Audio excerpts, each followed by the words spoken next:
इस सवाल में यहाँ पे लिखा हुआ है अल्फा और बीटा नेचुरल नंबर है और alpha and beta are the root of this equation. ठीक है, तो ये इक्वेशन क्या लिखी है, x square minus 70x plus lambda equal to 0।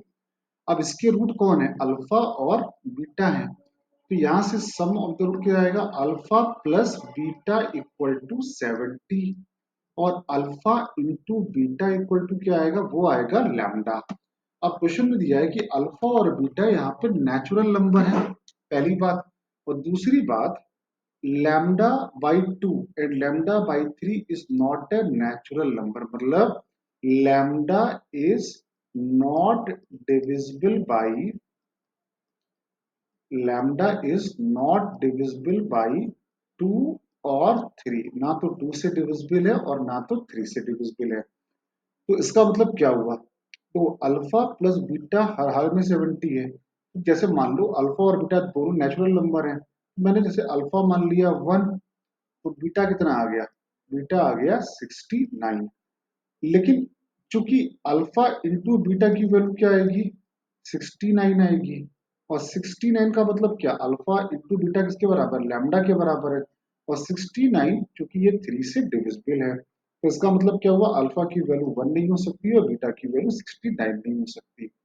साथ में सवाल में कहा गया lambda is the minimum possible value, तो हमको ये बात समझ में आ रही है कि अल्फा इंटू बीटा की जो वैल्यू है वो 2 का मल्टीपल नहीं होना चाहिए और 3 का मल्टीपल, मतलब मेरा ये बोलने का मतलब है अल्फा इंटू बीटा 2 नहीं हो सकता, 4 नहीं हो सकता, 8 नहीं हो सकता, ये आगे तक 70 तक, मतलब आगे जहां तक भी जाएगा ये पॉसिबल नहीं है, मतलब इवन। और सिमिलरली अल्फा इंटू बीटा 3 का मल्टीपल भी नहीं हो सकता, 3 6 9 फिर 12 फिर 15, ये भी पॉसिबल नहीं है, ये पॉसिबल ही नहीं, क्योंकि अल्फा इंटू बीटा की वैल्यू अगर इनमें से अगर कुछ एक हो गई तो यही लैम्डा की वैल्यू है, और lambda is not divisible by 2 and as well as lambda is not divisible by 3। तो हमको ये कॉन्सेप्ट ध्यान में रखना है एंड एज वेल एज ये भी ध्यान में रखना है कि लैम्डा की मिनिमम पॉसिबल वैल्यू आनी चाहिए।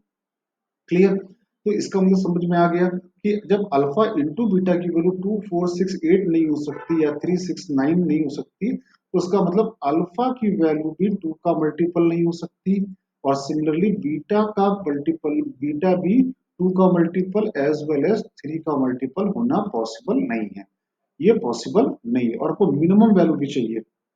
क्लियर, तो इसका मतलब बचा क्या, अब बचा जैसे मान लो मैंने दो, अब अल्फा की वैल्यू 2 पॉसिबल नहीं है, तो अल्फा की वैल्यू 3 भी पॉसिबल नहीं है, अल्फा अगर 4 लिया तो ये भी पॉसिबल नहीं है, अल्फा अगर 5 लिया तो बीटा कितना आ जाएगा, 65 आ जाएगा।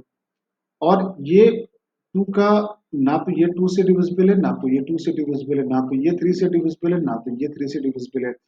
तो इसका मतलब क्या हुआ, अल्फा इंटू बीटा कितना हुआ, 5 इंटू 65, ये कितना आया, 325, यही लैम्डा की वैल्यू हो गई। करेक्ट है। अगर हम आगे भी जाएंगे तो मान लो जैसे मैंने लैम्डा मान लिया 7, तो बीटा कितना आएगा 63, ये पॉसिबल नहीं है। और आगे बढ़े, मान लो मैंने लैम्डा ले लिया 11, तो बीटा बीटा कितना आएगा, बीटा आएगा 59।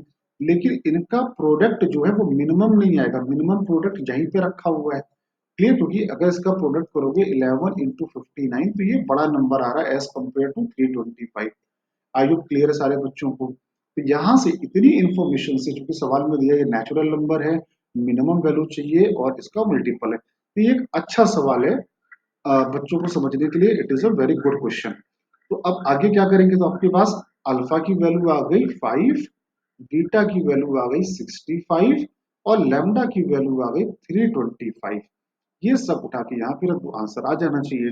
तो अल्फा की वैल्यू यहाँ पे रखी 5, तो 5 माइनस 1 4, कितना आया 2। बीटा की वैल्यू कितनी है 65, 65 माइनस 1 64 का अंडर रूट 8।